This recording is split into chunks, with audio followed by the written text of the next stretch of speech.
Good morning, dear children.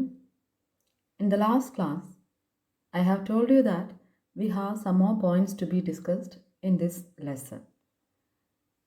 So, in order to detail those points, I have selected a few of the comprehension questions given in your text. ഓരോ പാരഗ്രാഫിൻ്റെയും സൈഡിൽ തന്നിരിക്കുന്ന questions ആണ് comprehension question എന്നതുകൊണ്ട് ഉദ്ദേശിക്കുന്നത്. They are meant to check whether you have understood the passage or not.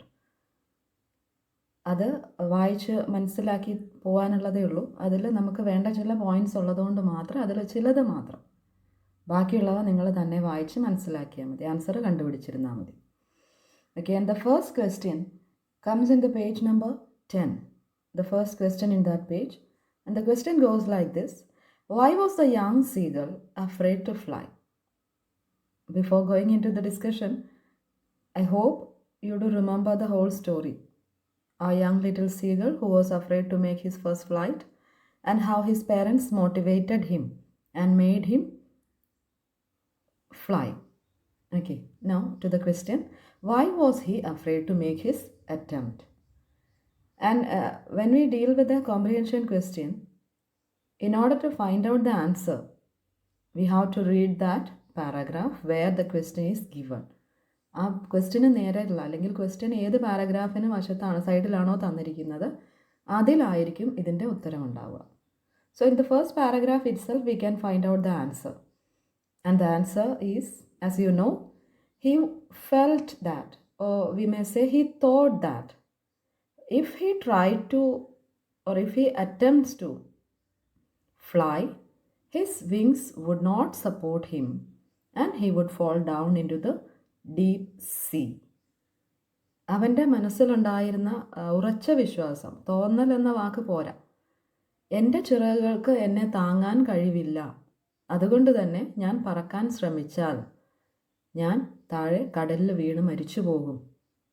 അതായിരുന്നു, that was the fear that the young seagull had in his mind, and he was not ready to fly. And the second question comes in the second paragraph. What did the parents do to motivate the young bird when it failed to muster up enough courage to fly? Muster up, you remember? Do you remember? Yes, to gather, സംഭരിക്കുക. പറക്കാനുള്ള ധൈര്യം സംഭരിക്കാൻ പറ്റാതെ വന്നപ്പോൾ parent seagulls അവനെ എങ്ങനെയാണ് motivate ചെയ്തത്? Okay, that also is in that same paragraph. The parent seagulls at first they encourage him like they encourage the other seagull babies, but when it failed they scolded him, then they threatened him to leave him alone starving on the ledge, and at last they have to leave him alone, they have to abandon him on the ledge in order to make him realize the need to learn to fly. ആദ്യമൊക്കെ മറ്റ് സീകൾ കുഞ്ഞുങ്ങളോട് പറഞ്ഞതുപോലെ അവനെ encourage ചെയ്യാൻ ശ്രമിച്ചു അവരുടേതായ രീതിയിൽ. അത് നടക്കാതെ വന്നപ്പോൾ അവനെ സ്കോൾഡ് ചെയ്യുകയും പട്ടിണിക്കിടുമെന്ന് ത്രട്ടൻ ചെയ്യുക മീൻസ് ഭീഷണിപ്പെടുത്തുകയൊക്കെ ചെയ്തു. എന്നിട്ടും നിവൃത്തിയില്ലാതെ, എന്നിട്ടും അവൻ പറക്കുന്നില്ല എന്ന് കണ്ടപ്പോൾ they really left him alone. അങ്ങനെയെങ്കിലും അവൻ പറക്കാൻ ശ്രമിക്കട്ടെ എന്നുള്ള ഉദ്ദേശത്തോടെ അവനെ ഒറ്റയ്ക്കാക്കി അവർ വേറൊരു ലെഡ്ജിലേക്ക് മാറി ഇരിക്കുകയും ചെയ്തു. സോ ഇതെല്ലാം in order to motivate that young seagull. The third question comes in the page, next page. Cite an instance which shows the pathetic condition of the young bird. So it's not like a question. There you are asked to give an example. Cite an instance means ഈ ഒരു അവസ്ഥ കാണിക്കുന്ന ഭാഗം ഉദാഹരണം ആയിട്ട് കാണിക്കുക എന്നാണ്. There we know the answer. When he was so hungry on the next morning, he searched every inch of the in the previous day itself, he searched every inch of the nest, but he could not find anything. So at last he had to gnaw at the dried piece of eggshell from which he had been hatched. അവൻ വിരിഞ്ഞു പുറത്തേക്ക് വന്ന ആ മുട്ടത്തോട്, ഉണങ്ങിയ മുട്ടത്തോട് പോലും കൊത്തിത്തിന്നാൻ അവൻ ശ്രമിച്ചു എന്നുള്ളതാണ് ഇവിടെ നമുക്ക് പറയാവുന്ന ഉദാഹരണ സന്ദർഭം. It shows how helpless, how pathetic was his condition. Fourth question comes in the next page, page number 12, the first question in that page. It's a large question. The question goes like this: can you justify the attitude of the parents? Justify means ന്യായീകരിക്കുക. ഇതിലെ parents സീഗൾസിൻ്റെ attitude നിങ്ങൾ ന്യായീകരിക്കുന്നു. Attitude കൊണ്ട് ഇവിടെ ഉദ്ദേശിക്കുന്നത് leaving him alone, threatening him and leaving him alone on the ledge, അതിനെ നിങ്ങൾ ന്യായീകരിക്കുന്നു. I think now you justify their attitude. കാരണം അങ്ങനെ അവർ ചെയ്തില്ലായിരുന്നെങ്കിൽ the young little seagull will never learn to fly. He would not have made his flight. And the question continues like this: your parents sometimes behave in the same manner. Yes? Do you agree with that? Okay. And at that time, you feel that they are cruel and unrelenting. Unrelenting here means it's opposite of the word relent. Relent എന്നുള്ള വാക്കിൻ്റെ അർത്ഥം allowing someone to do something which you had already refused to allow. മുൻപ് പറ്റില്ല എന്ന് പറഞ്ഞ കാര്യത്തിന് സമ്മതിക്കുക, അതാണ് റിലൻറ്റ് ചെയ്യുക. അതായത് വഴങ്ങി കൊടുക്കുക, നിർബന്ധത്തിന് വഴങ്ങി കൊടുക്കുക എന്നുള്ളതാണ് റിലൻറ്റ് ചെയ്യുക. അൺറിലൻറ്റിങ് എന്ന് പറഞ്ഞാൽ വഴങ്ങി കൊടുക്കാതിരിക്കുക. അപ്പോൾ ചിലപ്പോൾ നിങ്ങൾ പറയുന്ന ചില കാര്യങ്ങൾ, നിങ്ങളുടെ ചില ആവശ്യങ്ങൾ എത്ര നിങ്ങൾ എന്തൊക്കെ മാർഗത്തിൽ കൂടെ ശ്രമിച്ചാലും, പിണങ്ങിയും പട്ടിണി കിടന്നും ഒക്കെ നോക്കിയാലും, മിണ്ടാതിരുന്നും ഒക്കെ നോക്കിയാലും ചില കാര്യങ്ങൾ അവർ സമ്മതിച്ച് തരാറില്ല. അപ്പോൾ നിങ്ങൾക്ക് അവർ എന്തൊരു ക്രൂരതയാണ്, അല്ലെ എന്നോട് ഇഷ്ടമില്ലാഞ്ഞിട്ടാണ് എന്നൊക്കെ തോന്നാറുണ്ട്. ഇല്ല എന്ന് പറഞ്ഞാൽ കള്ളമായിരിക്കും, നമുക്ക് ഒരിക്കലെങ്കിലും തോന്നിയിട്ടുണ്ടാവും നമുക്ക്. അപ്പോൾ ഈ ഒരു കഥ പഠിച്ചതിന് ശേഷം, അല്ലെങ്കിൽ ഒരു കഥ കേട്ടതിന് ശേഷം, what you think? Does it mean that they do not love you? Be honest yourself. ഈ ഒരു യങ് സീഗളിൻ്റെ, പേരൻറ്റ് സീഗൾസിൻ്റെ ആറ്റിറ്റ്യൂഡ് ജസ്റ്റിഫയബിൾ ആണ് എന്ന് പറഞ്ഞതിന് ശേഷം, just think of your parents, they sometimes refusing some of your wishes. അത് നിങ്ങളോടുള്ള ഇഷ്ടക്കേട് കൊണ്ടാണ്, അല്ലെങ്കിൽ നിങ്ങളോട് ക്രൂരത കാണിക്കുകയാണ് എന്ന് നിങ്ങൾക്ക് ഇപ്പോൾ തോന്നുന്നുണ്ടോ എന്നാണ് ചോദ്യം തന്നിരിക്കുന്നത്. It's A very personal question. Do one thing, you write your opinion in your notebook. We will see that later. Now to the last question. That also comes in page 12. The last question in that page. How did the family support the seagull? ഇവൻ പറക്കാൻ പഠിച്ചു കഴിഞ്ഞതിന് ശേഷമുള്ളതാണ് ചോദിക്കുന്നത്. ഞാൻ പറഞ്ഞു comprehension ക്വസ്റ്റ്യൻ്റെ നമുക്ക് ചിലപ്പോൾ ഏത് സന്ദർഭമാണെന്ന് മനസ്സിലാവാതെ വരുന്നെങ്കിൽ ആ പാസേജിൽ തന്നെ ആയിരിക്കും അതിൻ്റെ ഉത്തരം വരിക, ആ സന്ദർഭത്തിനോടുള്ളതായിരിക്കും ആ ചോദ്യം വരിക. So here when the young little seagull learned to fly and when he was trying very happily, very excitedly, he saw the whole family circling around him. They were praising him, they were encouraging him, they were expressing their pride. They were proud of him that he learned to fly. A little while ago, they were ignoring him. They were not looking at him. They were engaged in their own businesses, even if they knew that he was alone and hungry. But when he learned to fly, they forgot all those things and came and supporting him, being with him. So that is the role of a family in the life of all of us. When it should be like that. The author, in about the author നമ്മൾ കണ്ടിരുന്നു, he gives psychological insight into life's problems and the ways of overcoming them. അതുപോലെ തന്നെ അതിൻ്റെ താഴത്തെ പാരഗ്രാഫിൽ പറഞ്ഞിരുന്നു the importance of independence and self-confidence as well as the need to remain involved in family. ഒരു കുടുംബത്തിൻ്റെ ഒപ്പം നിൽക്കുക എന്നതിനോടൊപ്പം തന്നെ സെൽഫ് റിലയൻ്റ് ആവുക, ഇൻഡിപെൻഡൻ്റ് ആവുക, സ്വന്തം കാര്യം നോക്കാൻ പ്രാപ്തനാവുക എന്ന് വെച്ചാൽ not leaving the family and going away, അങ്ങനല്ല. ആ ഫാമിലിയുടെ സപ്പോർട്ടോടുകൂടി സ്വന്തം കാര്യം സ്വയം പര്യാപ്തനാവുക എന്നുള്ളതാണ് ഈ ലിറ്റിൽ സീഗളിൻ്റെ കഥയിലൂടെ ലിയാം ഓഫ് ലഹേർട്ടി നമുക്ക് പറഞ്ഞു തരാൻ ശ്രമിക്കുന്നത്. So here it's an ideal family. When he had to be scolded, അവരത് ചെയ്തു. അവനെ വഴക്ക് പറയേണ്ട അല്ലെങ്കിൽ അവനെ ഇത്തിരി ഒന്ന് ഹാർഷായി പെരുമാറേണ്ട സമയത്ത് അവരങ്ങനെ തന്നെ ചെയ്തു. And when he attempted and when he achieved, they gave him their whole support. So that shows the importance of family in our life. Now look at the page 13. There is a title like Activity 1, Read and Respond. And there are 3 questions there.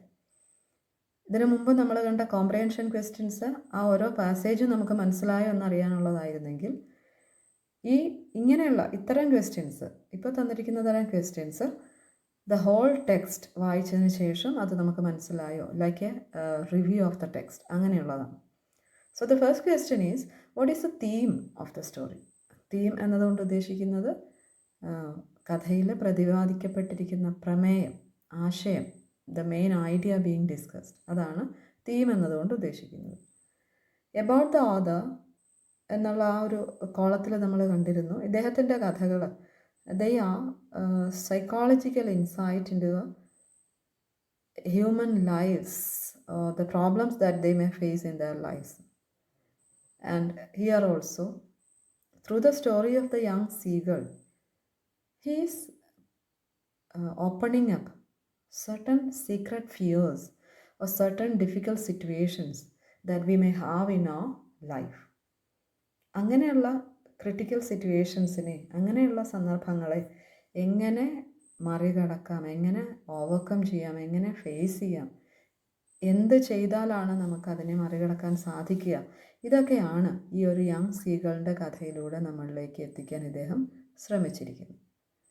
So അങ്ങനെ നോക്കിക്കഴിഞ്ഞാൽ we can say that the theme of the story it's a kind of motivation to the youngsters or a kind of inspiration to the youngsters to be confident enough, to be courageous enough to face the problems that they may meet with in their life. പേടിച്ച് മാറി നിൽക്കാതെ ജീവിതത്തിൽ നമ്മൾ നേരിടേണ്ടി വരുന്ന പ്രശ്നങ്ങളെ ധൈര്യപൂർവ്വം ആത്മവിശ്വാസത്തോടെ സ്വന്തം കഴിവുകൾ ഉപയോഗിച്ച് എങ്ങനെ നേരിടാം, അല്ലെങ്കിൽ നേരിടേണ്ടതാണ്, അത് only if we use our talents and overcome or face such situations can we achieve success. അങ്ങനെ നമ്മുടെ കഴിവ് ഉപയോഗിച്ച് ധൈര്യസമേതം അതിനെ നേരിട്ടെങ്കിൽ മാത്രമേ ലൈഫിൽ നമ്മൾ സക്സസ്ഫുൾ ആവുള്ളൂ എന്നൊരു മെസ്സേജ് അല്ലെങ്കിൽ അങ്ങനെ ഒരു ആശയമാണ് ഈ ഒരു കഥയുടെ തീമായിട്ട് നമുക്ക് പറയാൻ പറ്റും. Now the second question, what do you think is the real crisis faced by the young bird? Crisis, the word means a critical situation, ഒരു പ്രതിസന്ധി ഘട്ടം, ഒരു നിർണായകമായിട്ടുള്ള കാര്യം എന്നൊക്കെ നമുക്ക് വേണമെങ്കിൽ ക്രൈസിസിനെ എടുക്കാം. So we can simply say the real problem, the real reason of his fear or his inability, not his fear, his inability to make his flight. എന്തായിരുന്നു ആ ലിറ്റിൽ സീകളിനെ പറക്കാൻ പറ്റാതെ പോയത്, അതിൻ്റെ യഥാർത്ഥ കാരണം എന്താണ് എന്നുള്ളതാണ് ഇവിടെ ചോദിച്ചിരിക്കുന്നത്. Okay, when you hear this question, words like lack of courage, lack of confidence, ഇതൊക്കെ ആയിരിക്കും പെട്ടെന്ന് മനസ്സിലേക്ക് വരുന്ന വാക്കുകൾ. But actually these are not the real crisis. Just think of those words, lack of courage or lack of confidence. അവൻ്റെ ആത്മവിശ്വാസക്കുറവ്, ധൈര്യക്കുറവ് എന്നൊക്കെ നമ്മൾ കണ്ടു. ബട്ട് ആക്ച്വലി ഈ ഒരു ആത്മവിശ്വാസക്കുറവൊക്കെ എവിടെ നിന്ന് വരുന്നതാണെന്ന് നമ്മൾ ഒന്നുകൂടെ ഡീപ്പായിട്ട് ചിന്തിച്ചു കഴിഞ്ഞാൽ, in the beginning passage we have seen that he was afraid or he believed that his wings would not support him.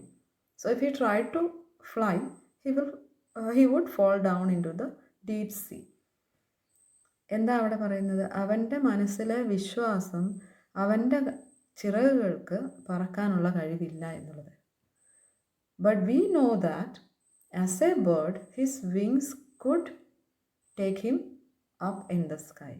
His wings had the capacity to fly. ബേർഡിന് ചിറകുകൾ കൊടുത്തിരിക്കുന്നത് പറക്കാൻ വേണ്ടിയാണ്.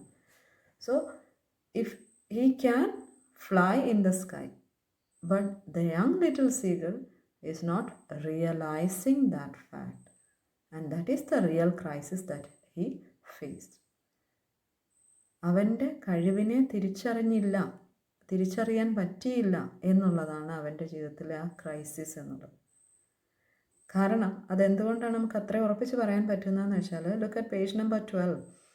There is a passage beginning like then a monstrous terror seized him. ഏതാ സന്ദർഭം എന്ന് മനസ്സിലായില്ലേ? When he jumped in to the air, dived in to the air to get the fish, he was falling down. ആ falling down എന്നുള്ള മൊമെൻറ്റിൽ അവന് മനസ്സിൽ വന്നതാണ് ആ മോൺസ്ട്രസ് ടെറർ. പക്ഷേ see the third sentence, but it only lasted a moment. ആ ഒരു ഭയം ഒരു നിമിഷ നേരത്തേക്ക് മാത്രമേ അവനുണ്ടാവുന്നുള്ളൂ.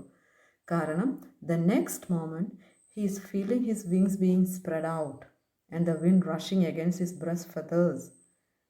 അവൻ ആ അടുത്ത നിമിഷം അവൻ്റെ ചിറകുകൾ വിരിഞ്ഞു വന്ന് അവൻ്റെ ശരീരം ഈ വായുവിലിങ്ങനെ പറന്ന് നടക്കുന്നതായിട്ട് അവന് ഫീൽ ചെയ്യാൻ സാധിക്കുന്നു.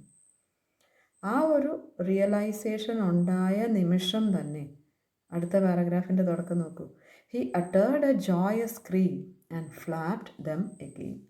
സോ ആദ്യം നടന്നത് ഓട്ടോമാറ്റിക്കലി ആസ് എ ബേർഡ് അതിൻ്റെ ചിറകുകൾ ഓട്ടോമാറ്റിക്കലി വിടർന്നു വന്നാണ്, സ്പ്രെഡ് ഔട്ട് ചെയ്തതാണ്. പക്ഷേ എൻ്റെ ചിറകുകൾക്ക് എന്നെ താങ്ങാൻ സാധിക്കും, അല്ലെങ്കിൽ എൻ്റെ ചിറകുകൾക്ക് പറക്കാൻ സാധിക്കുമെന്ന തിരിച്ചറിവുണ്ടായ നിമിഷം he was so confident and so excited that he tried by himself.